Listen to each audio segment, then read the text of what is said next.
आनंदे दत्तात्रे देवदेव श्री सर्वज्ञ दासोपंत स्वामी महाराज की जय। सब संतन की जय। सद्गुरु आनंद स्वामी महाराज की जय।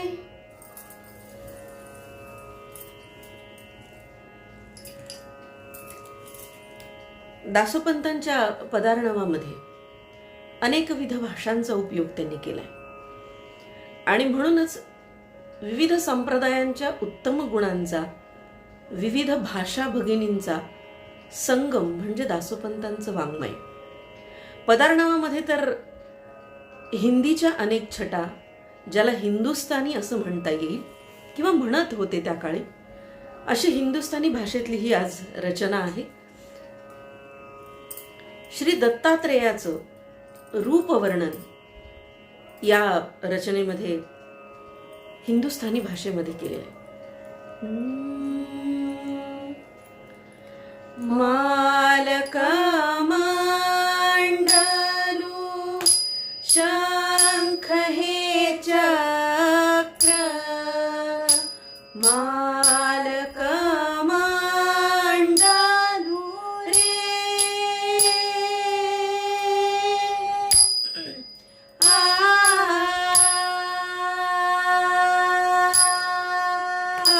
मालक शंख हे चक्र, हरे शंख हे चक्र, डमरू त्रिशूल, आरे डमरू त्रिशूल, पीतांबर धरधारी रे। ओ आजी मेरो मन मोहन आयो, हो आजी मेरो मन। शिर पर जटा सोन से बालो, सिर पर जटा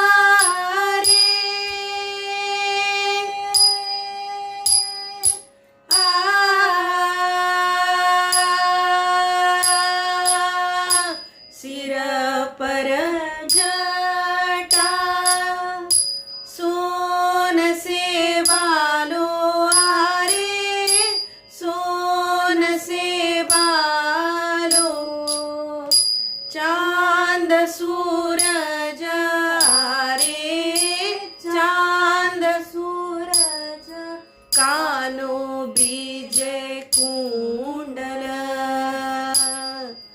ओ आजी मेरो मन मोहन आयो, ओ आजी मेरो मन।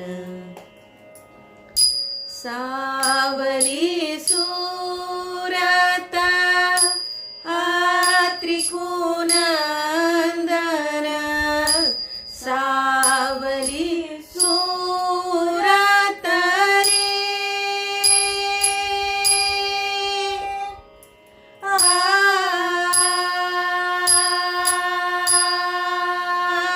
सावली सूरत त्रिकोणंदन, आरे त्रिकोणंदन, उनो के दर्शन, रे उनो के दर्शन श्रीण हारू, ओ आजी मेरो मन मोहन आयो, आजी मेरो मन। बाके सूरत पर तन मन रे, वाक्य सूरत पर रे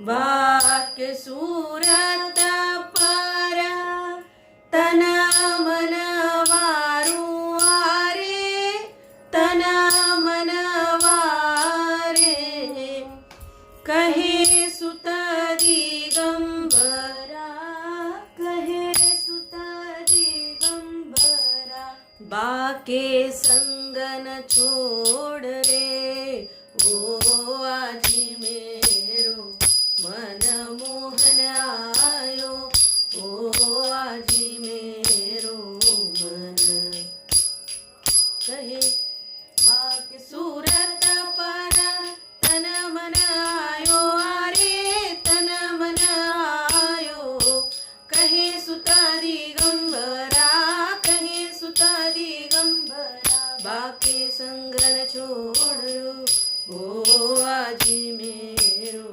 मन मोहन आयो ओ आजी मेरो मन.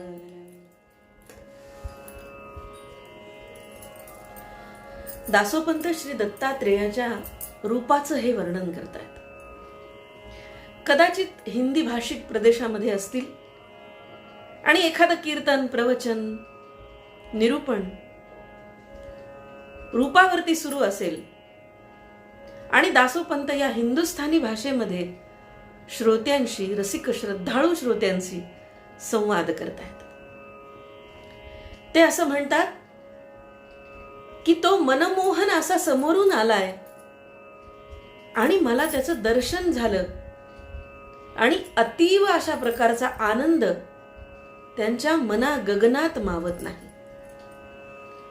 आणि ते जे समोरून आलेलं मोहनाचं रूप आहे मनमोहनाचं रूप आहे ते कसं रूप आहे तर ज्या पद्धतीनं आजही दासोपंतांच्या देवघरामध्ये ती मूर्ती आहे षड्भुजधारी एकमुखी आणि त्या मूर्तीचं तंतोतंत पण सजीव वर्णन दासोपंत या ठिकाणी करतात.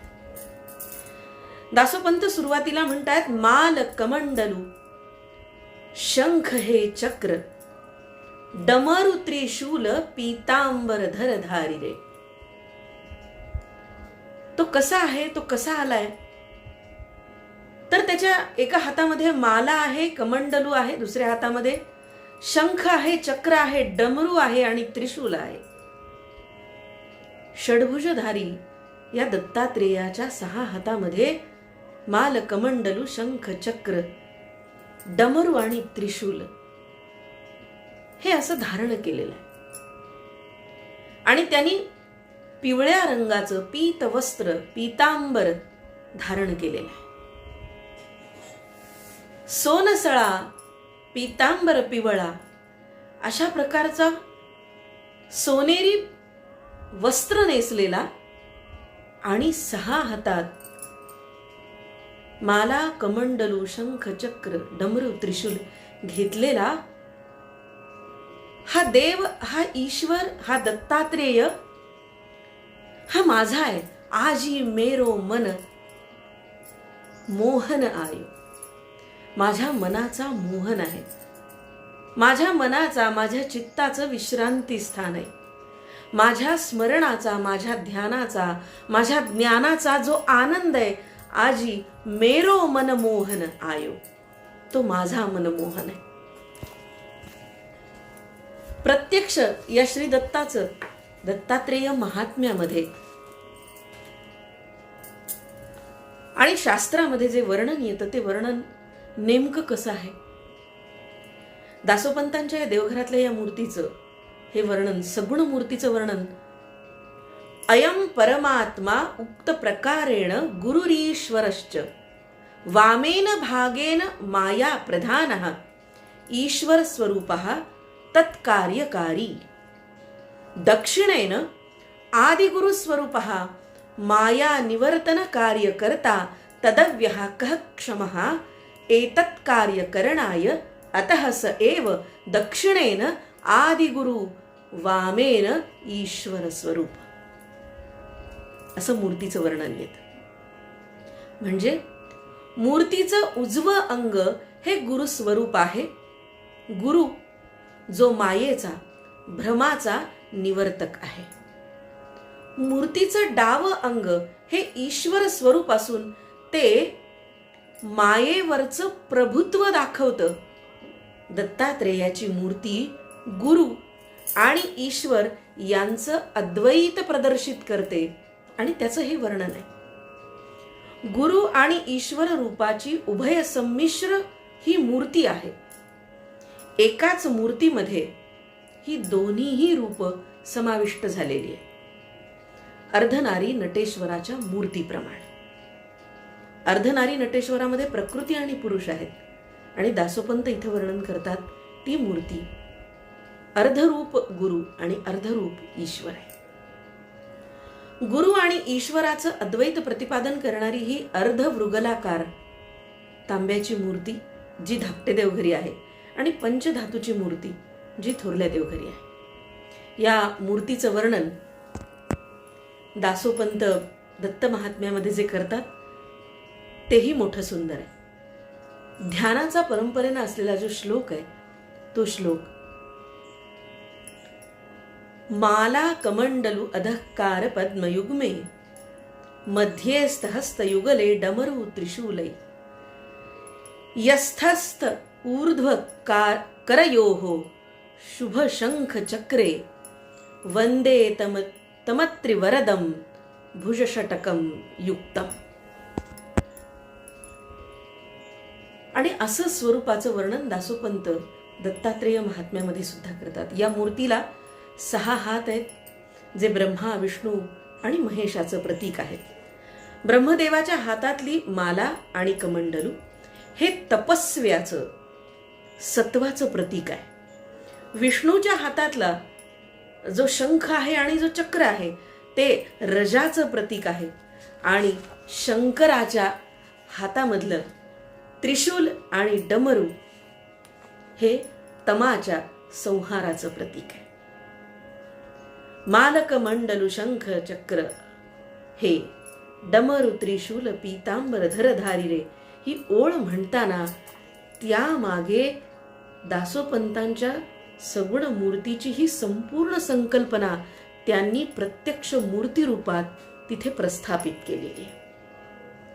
आणि हे सगुण मूर्ती रूप त्यांना ते दिसत होतं. मनमोहन, ते असं म्हणत की माझ्या मनाचा हा मोहन आणि तो समोरून येतो आहे, तो मला दिसतो आहे. या मूर्तीच्या हातामध्ये काय आहे तर त्याचं वर्णन त्यांनी केलेलं आहे. पहिली माला, माल कमंडलू माला. काय आहे ही माला? ही माला आहे अक्षरमाला. मूर्तीच्या खालच्या उजव्या हातामध्ये ही माळ आहे. ती अक्षरमाला आहे. ही माळा 52 मण्यांची असून अ ते क्ष या वर्णापर्यंत म्हणजे एकूण 52 वर्णांची ही माला आहे. जगातले सगळे मंत्र, कोणताही मंत्र घ्या, या 52 वर्णामध्येच समाविष्ट आहे. या सगुण मूर्तीचं हे वैशिष्ट्य आहे की या अक्षरमालेच्या रूपानं सबीज सरहस्य असे निगम आगम ग्रंथ प्रथम स्वरूपाच्या मुमुक्षूंसाठी मोक्षाचं साधन म्हणून या मूर्तीनं धारण केलेले आहे. ती माला आहे, अक्षरमाला. आणि हे ब्रह्माचं तत्व आहे. माळा म्हणजे माळा, ती जपाची माळा, ती रुद्राक्षाची माळा, माळेमध्ये मणी, असं विवरण जर आपण करत गेलो तर ते कोणत्याही पद्धतीनं कोणत्याही अनुषंगानं सांगता येईल.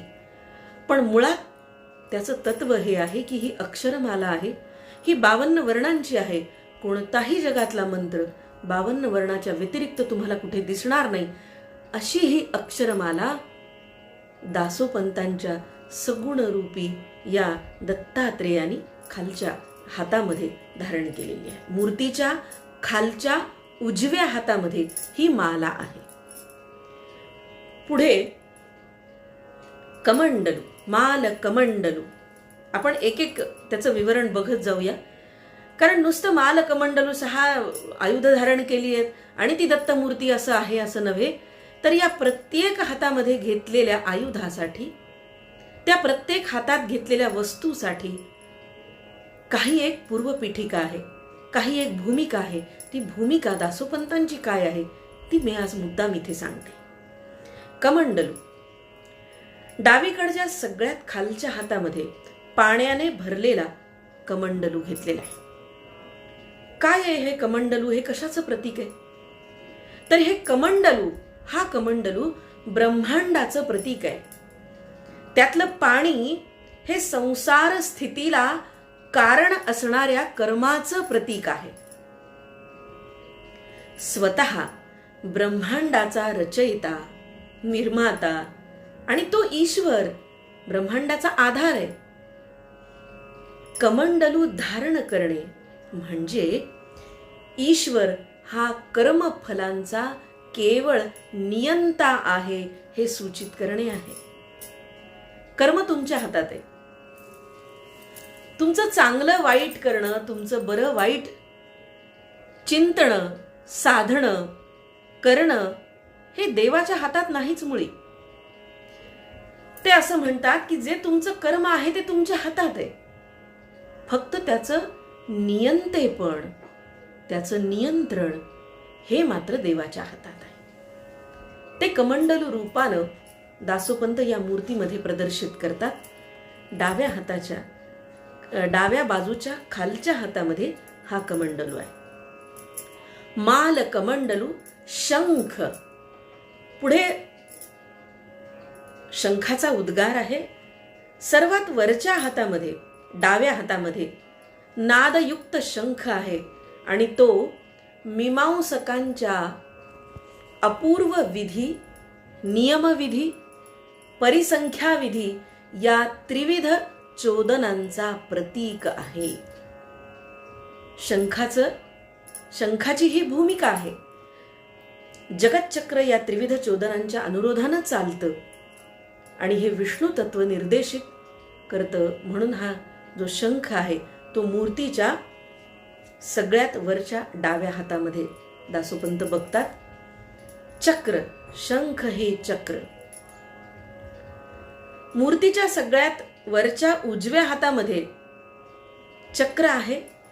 ते ज्ञानरूप चक्र असून सविलास मूल विद्येचं छेदन करून साधकाला स्वात्म ज्योतीचा प्रकाश अभिव्यक्त करून देत आहे आणि ते विष्णूच्या तत्वाचं निर्देशक आहे.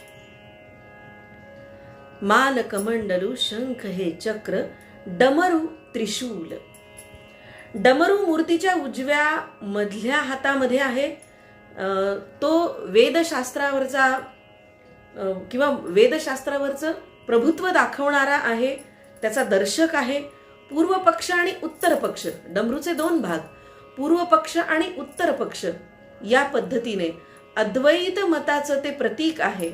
पण तरीही ते हेही सांगतं की द्वैतातून अद्वैताकडे जावं लागतं आणि म्हणून सगुण रूपामध्ये हे निर्देशित करणं किती संकल्पक आहे बघा. हे किती कल्पक आहे, किती निर्देशित, किती सूचक आहे. ह्या सगळ्या गोष्टी मोठ्या सूक्ष्मतेनं दासोपंतांनी टिपलेल्या आहेत आणि हे विष्णू तत्वाचा निर्देश करतो. शंख हे चक्र, डमरू त्रिशूल शिवतत्वाचा, डमरू हे शिवतत्वाचा निर्देश करणारं आहे. उत्तर पक्ष पूर्व पक्ष या दोन्हींच्या पद्धतीनं अद्वैत मताकडे जाणारा हा डमरू शिवतत्वाला निर्देशित करतो. आणि त्रिशूल मूर्तीच्या डाव्या हातातल्या, डाव्या बाजूच्या मधल्या हातामध्ये त्रिशूल आहे. त्रिशूलाची 3 टोकं म्हणजे आचार, व्यवहार आणि प्रायश्चित्त या 3 स्मृती आणि धर्म, अर्थ, काम या 3 पुरुषार्थाचं प्रतीक आहे. जगाच्या उत्पत्ती, स्थिती आणि लय या व्यवस्थेसाठी त्याची अत्यंत गरज आहे आणि म्हणूनच त्रिशूल धारण केलेला आहे आणि तो शिवतत्वाचा निर्देशक आहे. हे एकूण मूर्तीच्या हातातल्या आयुधांचं वर्णन आहे. जे वर्णन ते पहिल्या 2 ओळींमध्ये करतात. माल कमंडलू शंख हे चक्र डमरू त्रिशूल पीतांबर धरधारी.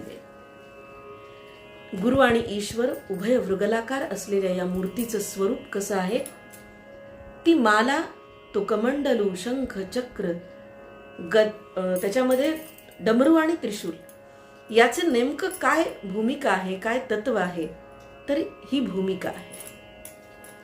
हे असं स्वरूप त्यांना दिसतं आहे, सगुण रूपाचं दर्शन झालंय आणि त्या दिसलेल्या रूपाचं वर्णन ते पुढे करतात. सिर पर जटा सोनसे बालो चांद सूरज कानो बीच कुंडल. डोक्यावरती सोनेरी केस आहेत, जटा आहेत. सिर पर जटा सोनसे बालो, माथ्यावरती जटा बांधलेल्या आहेत, सोन्यासारख्या आहेत, सोनेरी केसांच्या जटा आहेत आणि दोन्ही कानांच्या मध्ये कुंडल घातली आहेत. ती कशाची आहेत? तर चंद्र आणि सूर्याची कुंडल 2 कानांच्या मध्ये या दत्तमूर्तीच्या आहेत.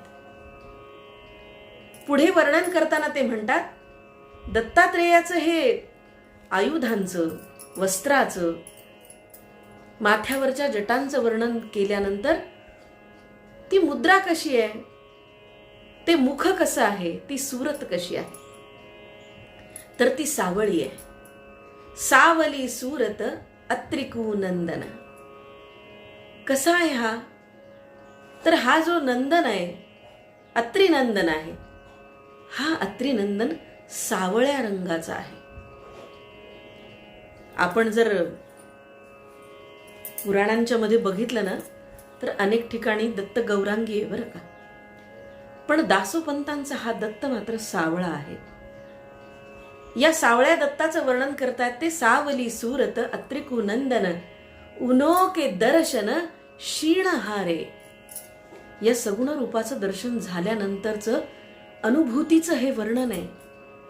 ते म्हणतात ते मला दर्शन झालं आणि ते त्यांचं दर्शन, ते दत्तात्रेयाचं सगुण रूपाचं दर्शन संपूर्ण जीवनाचा, आयुष्याचा क्षीण भाग दूर करणार आहे.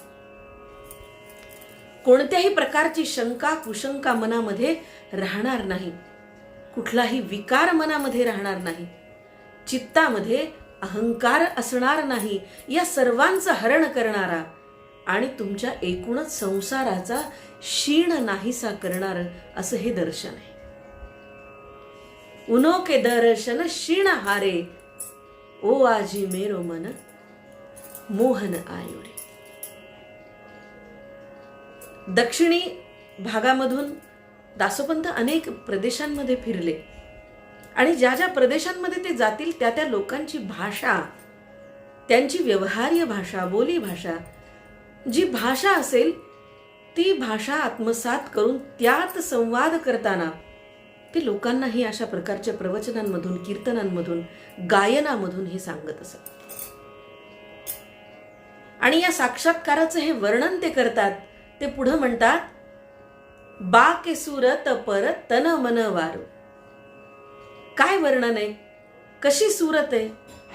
बा के सूरत पर, या अशा सुंदर अशा सावळ्या मूर्तीवर माला, कमंडलू, शंख, चक्र, डमरू, त्रिशूल घेतलेल्या, पीतांबर धारण केलेल्या सावळ्या सूरतवरून तन मन वारू,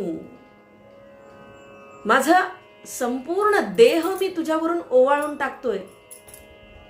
अशी तुझी सूरत आहे की तुझ्यावरून देह ओवाळून टाकावा, तुझ्यावरून मन ओवाळून टाकावं. तुझं दर्शन झालं आणि सगळा क्षीण भाग गेला या तुझ्या सूरतवरून. या बाके सूरत पर, बाके म्हणजे तुझ्या, बाके बिहारी आपण म्हणतो ना श्रीकृष्णाला, बाके बिहारी. तसं या श्री दत्ताच्या सावळ्या सूरतवरून दासोपंत म्हणतात, तन मन वारू, तुझ्यावरून माझा देह, माझं मन ओवाळून टाकावं, वारून टाकावं. आणि काय ते पुढे म्हणतात, कहे सुत दिगंबर बाके संगन छोडरो. आणि अशा या सूरत सावळ्या सुरत असलेल्या या बाके बिहारी दत्तात्रेयाचा संग दिगंबर सुत असं म्हणतो की कधीही सुटू नये. कहे सुत दिगंबर, स्वतःची नाममुद्रा दिगंबर अशी वापरतात, ते दिगंबर सुत अशी वापरतात. मी असं म्हणतो, दिगंबराचा सुत असा म्हणतो की बाके संग न छोडरो, तुझा संग कधीही सुटू नये. तुझी साथ, तुझी कृपादृष्टी, तुझा सहवास, तुझा वास नित्य माझ्या तना मनात असू दे. एवढं एकच मागणं तुझ्याजवळ आहे. हे सगुण रूपाचं दर्शन दासोपंतांना झालंय. त्या दर्शनाचं हे वर्णन आहे, साक्षीभूत प्रकटीकरण आहे. जी गोष्ट शब्दात पकडता येत नाही, शब्द हा विषयच त्याचा नाही, तरीही जे दर्शन आपल्याला होतंय त्या दर्शनाचं शब्दांमध्ये प्रकटीकरण करून सर्वांना ते दर्शन देण्याचं काम दासोपंत करतात. खरं म्हणजे तुकाराम महाराजांनी, ज्ञानदेवांनी, नामदेवांनी आपल्या आराध्याचं मोठं सुंदर वर्णन सगळीकडे केलेलं आहे. आपण बघतो, युगे 28 विटेवरी उभा, आणि मग त्याचे कटेवरचे कर, त्याचा मुकुट, त्याच्या गळ्यातल्या माळा, त्याचे चरण युगल, त्याच्या पायाखालची वीट, अप्रतिम सुंदर वर्णन आपण सगळीकडे ऐकतो. आणि तसंच त्याचप्रमाणे दासोपंत आपल्या या आराध्याचं हे सगुण रूपाचं वर्णन करतात, हे रूप वर्णन करतात. षडभुजधारी असलेल्या एकमुखी दत्ताचं हे वर्णन आहे. माला, कमंडलू, शंख, चक्र, डमरू, त्रिशूल अशी आयुध, ज्याचं शास्त्रोक्त वर्णन मी पूर्वी सांगितलं, त्याची पार्श्वभूमी ते मांडतात. आणि पितांबर धारण केलेला, सावळ्या सुरत असलेला हा दत्तात्रेय त्यांच्या दिशेनं येतो आहे.